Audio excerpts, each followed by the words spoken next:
अस्सलाम वालेकुम जी। उम्मीद है आप लोग ठीक ठाक खैर खैरियत से होंगे। मैं हूं आपका अपना होस्ट, अपना दोस्त शर्जील इरफान ख़ान। अच्छा जी, आज आपके लिए लेकर आया हूं एक ऑडिट एंड इंश्योरेंस का topic, analytical procedures. Analytical procedures को आम अल्फाज में क्या कहेंगे? आम अल्फाज में जो है ना, इसको कहेंगे इन्वेस्टिगेशन आप किस तरह कर रहे होते हैं। ऑडिट का मतलब ही क्या होता है? ऑडिट का मतलब होता है कि आपने जो घपले हुए हैं किसी भी फर्म में, किसी भी इंडस्ट्री में, किसी भी कंपनी में, आपने जो है उनको फाइंड करना होता है। ठीक है? तो अब उनको फाइंड करने के लिए आपको कुछ प्रोसीजर्स चाहिए होते हैं। आपने किसी इन्वेस्टिगेशन, यानी कि जैसे क्राइम सीन्स पे होता है ना, जब कोई सीरियल किलर जो है लोगों को कत्ल कर रहा होता है, तो जो डिटेक्टिव होता है वो क्या करता है, वो सारे जो है सबूत इकट्ठे करता है और उसके बाद जो है उस पर कंक्लूजन देता है अपना कि हाँ भाई इस बंदे ने जो है कत्ल किया होगा। इसी तरह हमने देखना है कि इंडस्ट्री में या कंपनी में किस तरह जो है वो घपले हो रहे हैं। फिर हम देखेंगे कि कैसे कैसे घपले हो रहे हैं और एक प्रोसीजर से गुजरेंगे। उन प्रोसीजर्स को जो है वो एनालिटिकल प्रोसीजर जो है वो कहा जाता है। प्रोसीजर्स और भी तरह के होते हैं, सब्सटेंटिव प्रोसीजर्स होते हैं, और भी तरह के प्रोसीजर्स होते हैं, लेकिन आज जो हम पढ़ने वाले हैं वो है एनालिटिकल प्रोसीजर्स। आज हमने इसकी डेफिनेशन और यूजेस के बारे में जो है पढ़ना है। अब इसकी डेफिनेशन में क्या, डेफिनेशन में इसकी ये है कि evaluation of a financial information through comparisons and plausible relationships. अब जब ऑडिटर का जो काम होता है ना, वो यही होता है कि उसने जो है फाइनेंशियल इंफॉर्मेशन जो है उसे चेक करना है, घपले चेक करना है ना, सिंपल सी बात है। अब वो किस तरह चेक करेगा? प्रोसीजर्स क्या होंगे? एक प्रोसीजर है कंपैरिजन और एक प्रोसीजर है प्लॉजिबल रिलेशनशिप्स। अब कंपैरिजन और प्लॉजिबल रिलेशनशिप का मतलब क्या है? कंपैरिजन का मतलब ये है कि अगर आप फ़र्ज़ कर लें कि इस साल जो है ना हमारी इन्वेंट्री वो हुई है 1 लाख रुपए की सेल हुई है, ठीक है, और पिछले साल जो है ना वो हुई थी 50,000 रुपये की सेल। अब इस साल अगर 50,000 रुपये की सेल ज़्यादा हुई है तो हमने पता लगाना है कि उसने 50,000 रुपये की सेल क्यों ज़्यादा हुई है।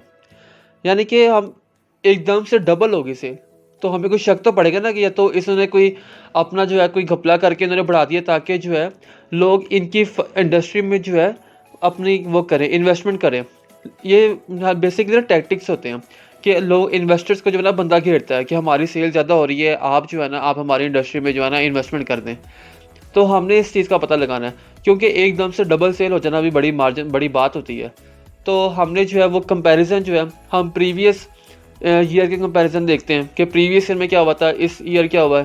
फिर उसी तरह जो है हम देखते हैं कि और इंडस्ट्रीज़ के टैक्टिक्स क्या हैं, और इंडस्ट्रीज़ की जो है फाइनेंशियल स्टेटमेंट्स कहाँ जा रही हैं, यानी उनकी सेल भी क्या इतनी बढ़ी है, क्या इतनी ज़्यादा डिमांड बढ़ गई किसी भी चीज़ की एकदम से, कि अगर हम फ़र्ज़ करें कोई चीज़ बेच रहे हैं, कोई खाने वाली चीज़ बेच रहे हैं, तो लोगों को क्या इतनी ज़्यादा पसंद आ गई कि हर जगह ये बढ़ गया। तो एक इंडस्ट्री का नहीं वो बढ़ सकता ना, वो सारों का बढ़ेगा। तो हम जो है उसके जो मिलती-जुलती इंडस्ट्रीज़ हैं उनके भी हम देखेंगे कि उनके स्टैटिस्टिक्स क्या जा रहे हैं। दूसरा क्या? दूसरा ये है कि प्लॉजिबल रिलेशनशिप्स क्या होते हैं?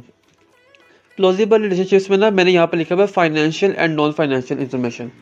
अब प्लॉजिबल रिलेशनशिप जो होता है ना, फाइनेंशियल और नॉन फाइनेंशियल इन्फॉर्मेशन का मतलब ये है कि फाइनेंशियल में आता है कि आपकी जो है वो पे कितनी है। हम पेरोल स्लिप्स की बात कर रहे हैं। एक इंडस्ट्री में जितने लोग काम कर रहे हैं ना, अगर आप उनकी पेरोल स्लिप निकालें ना सारी, और साथ में देखें कि नंबर ऑफ़ एम्प्लॉयज़ कितने हैं, तो आपने जो है ना उन दोनों का कंपैरिजन करना है। यानी कि अगर 100 बंदे हैं और हर बंदे की जो है वो 1000 रुपया पे है, फ़र्ज़ मैं सिर्फ फ़र्ज़ करने की बात कर रहा हूँ, तो उसके 100 को 1000 से मल्टीप्लाई कर देंगे, वो टोटल जो है वो आपकी आ जाएगी। अब इसी तरह जो है ना आपने ना इसमें देखना है कि वाक़ई वहाँ पे 1000 बंदे हैं भी या वहाँ पे हम गोस्ट एम्प्लॉइज़ हैं। गोस्ट एम्प्लॉइज़ क्या होते हैं? गोस्ट एम्प्लॉइज़ वो होते हैं जो ना काम पे आते हैं, ना वो सिलेक्ट हुए होते हैं। सिर्फ़ हमने जो है ना कागज़ी कार्रवाई के लिए जो है ना, यानी कि फ्रॉड करने के लिए उन लोगों को रखा होता है। तो प्लॉजिबल रिलेशनशिप ये जो है ना वो ये होता है, हम इस तरह जो है प्रोसीजर जो है परफ़ॉर्म करते हैं। ये एक सिर्फ़ आइडिया है कि आपने जो है कैसे प्रोसीजर जो है परफ़ॉर्म करने हैं। ठीक है जी?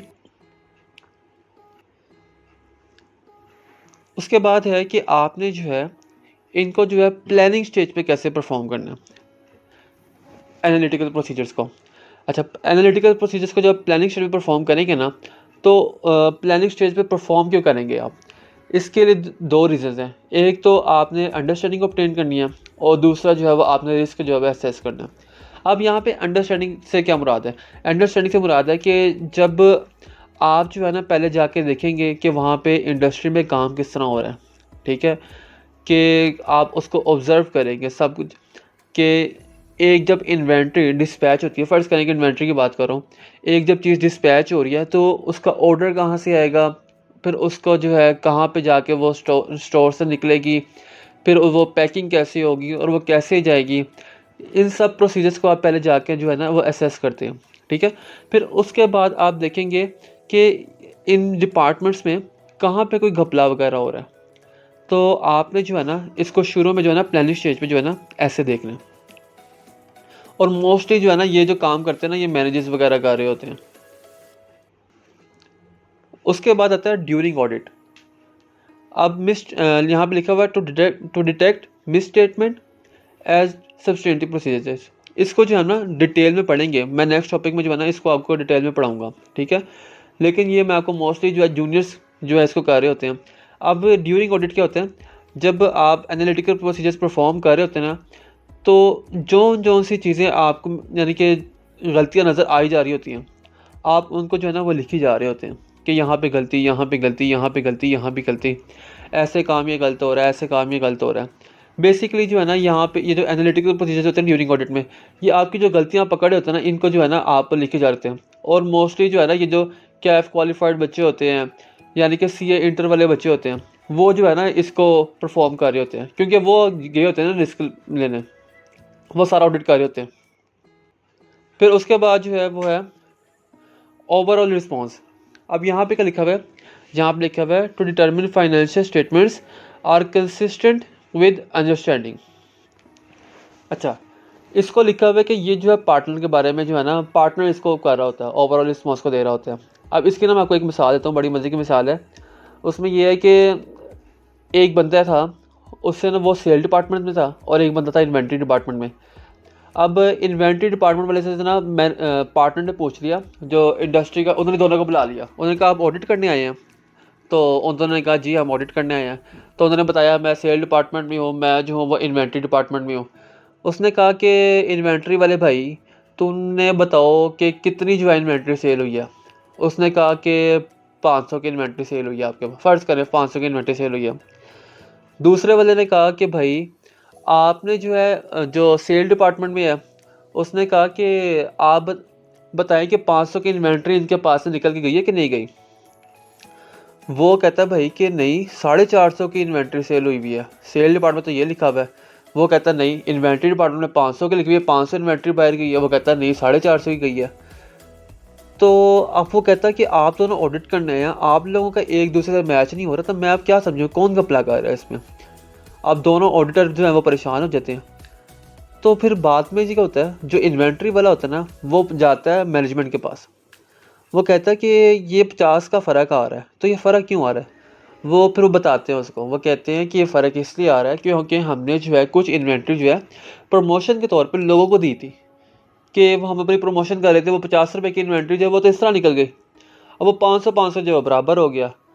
तो ये जो है ना ये ओवरऑल रिस्पॉन्स में ना जब आ रहा होता है ना, तो ये सब कुछ एनालिटिकल प्रोसीजर्स के मदद से ना सब कुछ जो है वो क्लियर हो जाता है। तो आज के लिए इतना ही, अपना बहुत बहुत ख्याल रखिएगा। ओके जी, अल्लाह हाफिज़।